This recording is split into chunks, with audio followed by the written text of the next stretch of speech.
Namaste. I'm doctor Nandini, founder and director of SSMGA. இன்றைக்கி நான் பேசக்கூடிய தலைப்பு எதை பற்றி அப்படின்னா, பேங்கிங் சிஸ்டம், இந்த ப்ரைவேட் பேங்கிங் செக்டார் நியமிக்கக்கூடிய ப்ரைவேட் ஏஜென்சிஸ் அதனோட ஃபங்க்ஷனை பற்றி பேசலாம் அப்படின்னு. ஏன் இதை பற்றி நான் இப்போ பேசணும்னு நினைக்கிறேன் அப்படின்னா, ப்ரீவியஸ் வீடியோஸில் எல்லாத்துலேயுமே நான் குறிப்பிட்டிருப்பேன், இந்த அராஜகமான செயல்கள், இந்த ஏஜென்ட்ஸால் கலெக்ஷன் ஏஜென்ட்ஸால் நடக்கக்கூடிய வன்முறைகள் அப்படின்றத எல்லாமே நான் குறிப்பிட்டிருப்பேன்.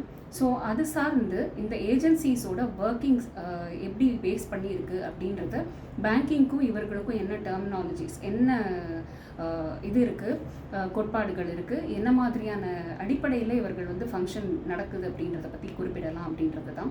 ஸோ இந்த பேங்கிங் ஏஜென்சிஸ் வந்து என்ன பண்ணுவாங்க அப்படின்னா, பேங்கிங் செக்டார் வந்து குறிப்பிட்ட ஒரு பேங்க் இருக்குது அப்படின்னா, அந்த பேங்க் வந்து குறிப்பிட்ட அந்த ஏஜென்சியை வந்து ஒரு செட் ஆஃப் கஸ்டமர்ஸோட டீட்டெயில்ஸ் கொடுத்து, அவர்களோட அமௌண்ட் இது எல்லாமே கொடுத்து ஃபிக்ஸ் பண்ணி அதை வந்து கலெக்ட் பண்ணுறதுக்கு அந்த ஏஜென்சிஸ்கிட்ட ஒப்படைக்கப்படும். அதுக்கு இப்போது இந்த பேங்க் வந்து அந்த ஏஜென்சிக்கு ஃபிக்ஸ் பண்ணக்கூடிய monthly target, say for example அவர்களோட கலெக்ஷன் வந்து அந்த பேங்க்கை சார்ந்த கலெக்ஷன் வந்து ஒரு 10 lakhs per month அப்படின்னா அவருக்கு அதுதான் டார்கெட்டாக செட் பண்ணப்பட்டிருக்கும். ஸோ இந்த 10 lakhs அப்படின்றது இந்த வேரியஸ் கஸ்டமர்ஸ் இருப்பாங்க, அந்த 10 lakhsக்கு உட்பட்டு வேரியஸ் கஸ்டமர்ஸ் இருப்பாங்க, அவங்களோட whole target of the month அதுவாக இருக்கும். அப்போ அந்த டார்கெட்டை ஃபிக்ஸ் பண்ணது அடிப்படையில் இந்த 10 lakhs கலெக்ட் பண்ணி இந்த பேங்க்குக்கு சேர்க்க வேண்டிய பேங்க்குக்கு அவர்கள் கலெக்ட் பண்ணி கொடுக்குற பட்சத்தில் இந்த பேங்க் வந்து ஒரு குறிப்பிட்ட பர்சன்டேஜ் இந்த ஏஜென்சிக்கு கமிஷனாக வந்து தரப்படும். ஸோ இந்த கமிஷன் அடிப்படையில் இப்போ வந்து ஒரு நபர் நியமிக்கிறாங்க இல்லையா, அந்த ஏஜென்ட் நியமிக்கிறாங்க இல்லையா, அந்த ஏஜென்ட்டுக்கு தனிப்பட்ட ஒரு மந்த்லி டார்கெட் இருக்கும். ஸோ பேங்க்கு நியமிக்கிற monthly target for the agency ஒரு அமௌண்ட்டு, ஒரு லிமிட்டேஷன், அண்ட் அந்த ரெஸ்பெக்டிவ் ஏஜென்சி அதனோட ஏஜென்ட்ஸுக்கு நியமிக்கிற கலெக்ஷன் டார்கெட் பர் மந்த்ன்றது அது ஒரு தனிப்பட்டது. ஸோ இந்த ஏஜென்சிஸ் அந்த கமிஷன் பேங்க்குக்கிட்டேருந்து வாங்குகிற கமிஷன் அடிப்படையில் இந்த ஏஜென்ட்ஸுக்கு வந்து இன்சென்டிவ்ஸாக கொடுக்கப்படுது. அவர்களுக்குன்னு எதுவும் தனிப்பட்ட சேலரிஸ் எதுவுமே கிடையாது அப்படின்றத ப்ரீவியஸ் வீடியோவில் குறிப்பிட்டிருப்பேன். ஸோ இதனோட அடிப்படையில் பார்க்கணும் அப்படின்னு நினச்சா, இந்த ஏஜென்சி, இந்த நியமிக்கிற ஏஜென்சி, இந்த பேங்கிங் செக்டார் நியமிக்கக்கூடிய ஏஜென்சி வந்து கண்டிப்பாக வந்து அப்ரூவ்டு ஏஜென்சியாக இருக்கணும். அந்த ஆர்பிஐயோட ரூல்ஸ் அண்ட் ரெகுலேஷன்ஸுக்கு உட்பட்ட ஏஜென்சியாக இருக்கணும். பட் இந்த ஏஜென்சிஸ் இந்த கலெக்ஷன் டார்கெட்டுக்காக, அவர்களோட கமிஷனுக்காக, ப்ரீவியஸ் வீடியோவில் சொன்ன மாதிரி ஒரு சில குறிப்பிட்ட பேங்க்ஸோட இது சார்பாக அனுப்பும்போது இவர்கள் வந்து ஒரு பேங்க்கோட மட்டும் டைப் வச்சுருக்க மாட்டாங்க, மல்டிபிள் பேங்க்ஸில் வந்து டைப் வச்சுருப்பாங்க. அந்தந்த கஸ்டமர்ஸ் அந்த டார்கெட் வந்து அதை பிரித்து விட்டுருவாங்க. ஸோ அந்த இருக்கிற ஏஜென்ட்ஸுக்கு அந்த ஏரியா வைஸ் அண்ட் அந்த அமௌண்ட் வைஸ்ன்ற மாதிரி டார்கெட் ஃபிக்ஸ் பண்ணி விட்டுருவாங்க. ஸோ இதுதான் நடக்குது இதுக்குள்ளே. ஆனால் இந்த ஏஜென்சிஸ் வந்து அப்ரூவ்டு ஏஜென்சிஸாக இருக்கணும்.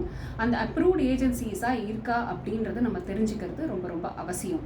ஏன்னா சில ஏஜென்சிஸ் வந்து அது மீறும் போது அதை வந்து நமக்கு வந்து ரைட்ஸ் ஆஸ் அ கஸ்டமராக என்ன இருக்குன்னா, இதை வந்து புகார் கொடுக்கலாம்.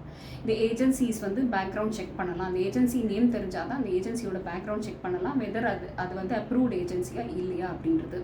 ஸோ இதெல்லாம் நிறைய இதுக்குள்ளே இருக்குது. ஸோ இந்த கமிஷனின் அடிப்படையில் இந்த ஏஜென்சிஸை செயல்படுறதுனால தான் அந்த கஸ்டமர்ஸுக்கு அந்த த்ரெஷ்ஹோல்டு கொடுக்கறது, அந்த ஒரு ப்ரெஷர் கொடுக்கறது எல்லாமே அதனோட அடிப்படையில் தான்.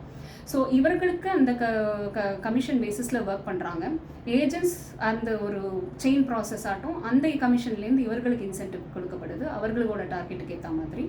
ஸோ இதனோட அடிப்படையில் இது வந்து ஒரு பெரிய ஒரு இன்டர்னலி லிங்க்டு ஒரு இது. ஸோ அந்த பேங்க்ஸ் ஓட பேக்ரவுண்டு, இந்த லோன் வழங்கப்படுறதோட விவரங்கள், அந்த லோன் எதன் அடிப்படையில் நமக்கு அந்த பப்ளிக்கு கொடுக்குறாங்க அப்படின்றத ஃபோர்கமிங் வீடியோஸில் கொடுக்குறேன். அது ஒரு பெரிய ஓஷன். அது வந்து பேசும்போது அதனோட நிறைய வந்து டார்க் சீக்ரெட்ஸ் வந்து வெளிப்படுறதுக்கு வாய்ப்புகள் இருக்குது. இதுதான் நம்ம இயங்கிட்டு இருக்கு. இந்த இயக்கத்துக்கு மத்தியில் மாட்டிட்டு இருக்கிறது வந்து பப்ளிக் தான். So public are the so called the innocent customers and ஒரு சைடில் ஏஜென்ட்ஸ்.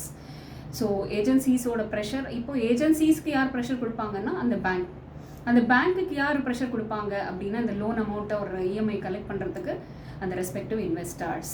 ஸோ இதை பற்றி நம்ம நெக்ஸ்ட் ஃபோர்கமிங் வீடியோவில் இன்னும் டீட்டெயில்டாக நான் பேசுகிறேன். உங்களுக்கு இதை பற்றின கருத்துக்கள் எதானா இருந்ததுன்னா please don't hesitate to share it, and your experiences based on this is most welcome. So that it can be taken on the broad aspect. நிறைய வந்து என்ன பண்ணணும் அடுத்த ஸ்டெப்புன்றது தெரியாத நபர்களுக்கு இது ரொம்ப உதவியாக இருக்கும்னு நம்புகிறேன். Thank you so much.